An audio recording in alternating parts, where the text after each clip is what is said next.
Welcome to ancient Egypt. In ancient Egypt, every morning began with the sun rising slowly over the sandy lands. The sun was very important to the people.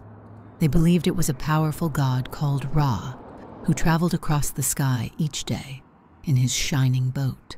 When the sunlight touched their homes, it was like a warm hug from their sun god, telling them it was time to wake up. Most people lived close to the Nile River. This river was the longest in the world, and for Egyptians, it was the source of life.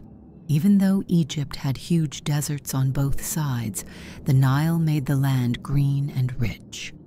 Without the Nile, there would have been no Egypt at all. It gave them fresh water to drink, water for their animals, and water to grow their food. Every year, something very special happened. Around July, the Nile flooded. The water from the heavy rains far away in the mountains of East Africa traveled down and overflowed the riverbanks. When the water went down, it left behind dark, thick mud called silt. This silt was full of nutrients, like natural food for the soil. Farmers waited excitedly for the floods, because it meant they could grow their crops again. Egyptian families worked together in the fields after the flood. They grew wheat, which they ground into flour for making flatbreads. They grew barley, which they used to make a thick drink similar to beer. They also planted flax plants. Flax has long, thin stems that they spun into linen to make light clothing. It was perfect for the hot weather. In their gardens, they grew tasty vegetables like onions, garlic, lettuce, and cucumbers. They also grew fruits like sweet dates from palm trees and figs from fig trees. In cooler places, they grew pomegranates and even melons. Grapevines stretched across wooden frames, making shady spots in their yards, while the grapes were turned into juice or wine for special occasions. The Nile wasn't only good for farming. It was also like a busy street made of water. People traveled by boat because it was much faster than walking through the hot, sandy land. Boats were made from bundles of papyrus reeds tied together, or if they could afford it, strong wooden boats. These boats carried baskets full of grain, jars of honey, handmade pottery, shiny copper tools, and beautiful jewelry made of gold and colorful stones. Fishermen cast their nets to catch Nile perch, catfish, and tilapia.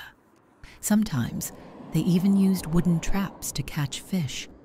Hunters sailed quietly to catch wild ducks and geese. Along the riverbanks, children played, splashing in the water and catching little fish with their hands or woven baskets.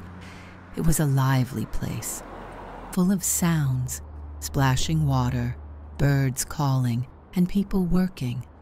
Animals loved the river too.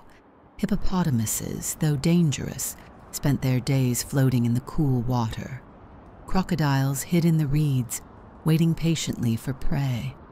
Beautiful birds, such as herons and ibises, flew over the river looking for fish. Egyptians watched these animals carefully. They believed some of them were sacred and connected to their gods. As the sun set in the evening, the air became cooler. Families gathered outside their homes to share meals and tell stories under the stars. They talked about their day, about the river, and about their gods.